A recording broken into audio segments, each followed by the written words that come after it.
అప్పుడప్పుడు ప్రకృతి చూపించే కోపం ఎంత దారుణంగా ఉంటుందో అది మనిషి ఊహలకు కూడా అందదు. ప్రశాంతంగా ఉన్నట్లు అనిపించిన వాతావరణం ఒక్క సెకండ్ లో భీకర రూపం దాలుస్తుంది. ఇప్పుడు రాజస్థాన్ లోని చురూ జిల్లాలో కళ్ల ముందే జరుగుతున్న దృశ్యాలు చూస్తుంటే ప్రకృతి విధ్వంసం ఏ రేంజ్ లో ఉంటుందో ఎవరికైనా అర్థమవుతుంది. పచ్చని చెట్లు, జనసంచారంతో కళకళ్లాడే వీధులు ఒక్కసారిగా ఇసుక తుఫాన్ తాకిడికి అంధకారంలోకి వెళ్లిపోయాయి. చురూ జిల్లాలో మధ్యాహ్నం సమయం. అప్పటి వరకు సాధారణంగానే ఉన్న వాతావరణం వేగంగా మారుతూ వచ్చింది. హోరున వీచిన గాలులు భూమి మీద ఉన్న ఇసుకను ఆకాశం వైపు ఎగజిమ్మాయి. చూడగానే భయం వేసేలా భారీ గోడ లాంటి ఇసుక మేఘాలు నగరాన్ని కమ్మేశాయి. నిమిషాల వ్యవధిలోనే మధ్యాహ్నపు వెలుగు మాయమై చీకటి గమ్ముకుంది. దీపం పెట్టి చూసినా ఏం కనిపించని పరిస్థితి అక్కడ. వాహనాలపై ప్రయాణిస్తున్న వారు అడుగు ముందుకు వేయలేని స్థితిలో చిక్కుకుపోయారు. ఇసుక దాటికి రోడ్లన్నీ ఒక్కసారిగా మూసుకుపోయాయి. ఎటు చూసిన ఇసుక రాసులు, గాలిలో ఎగురుతున్న దుమ్ము. ప్రజలు ఇళ్ల నుంచి బయటకు రావాలంటేనే వణికిపోయేలా పరిస్థితి మారింది. ఇళ్ల పైకప్పులు లేచిపోతుంటే స్థానికులు ప్రాణాలను అరచేతిలో పెట్టుకుని సురక్షిత ప్రాంతాలకు పరుగులు తీశారు. విద్యుత్ సరఫరా నిలిచిపోవడంతో కమ్యూనికేషన్ వ్యవస్థలన్నీ స్తంభించాయి.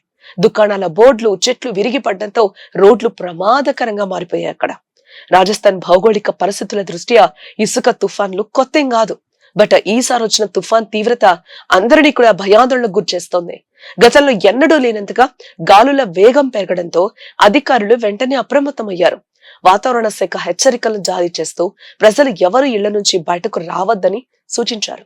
శ్వాస తీసుకోవడం కూడా కష్టమవుతున్న నేపథ్యంలో ముఖ్యంగా చిన్న పిల్లలు, వృద్ధులు తగిన జాగ్రత్తలు తీసుకోవాలని జిల్లా యంత్రాంగం పదే పదే హెచ్చరిస్తోంది. ప్రకృతి ముందు మనిషి ఎంత చిన్నవాడో ఈ ఇసుక తుఫాన్ మరోసారి నిరూపించింది. ఇక్కడ మనం అభివృద్ధి కోసం పరితపిస్తున్నా పర్యావరణాన్ని కాపాడుకోవడం ఎంత ముఖ్యమో ఇలాంటి ఘటనలు గుర్తు చేస్తూ ఉంటాయి మనకు. చెట్ల పెంపకం, అటవీ విస్తీర్ణాన్ని పెంచడం ద్వారా మాత్రమే భవిష్యత్తులో ఇలాంటి తుఫాన్లు తాకిడిని తగ్గించగలం.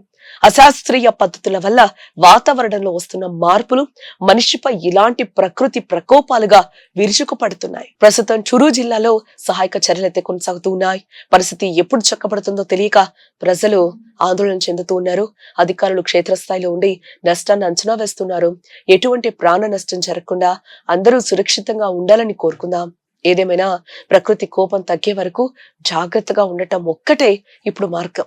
పరిస్థితులు కుదుట పడే వరకు ప్రతి ఒక్కరు కూడా అధికారిక సూచనలు పాటించడం చాలా అవసరం.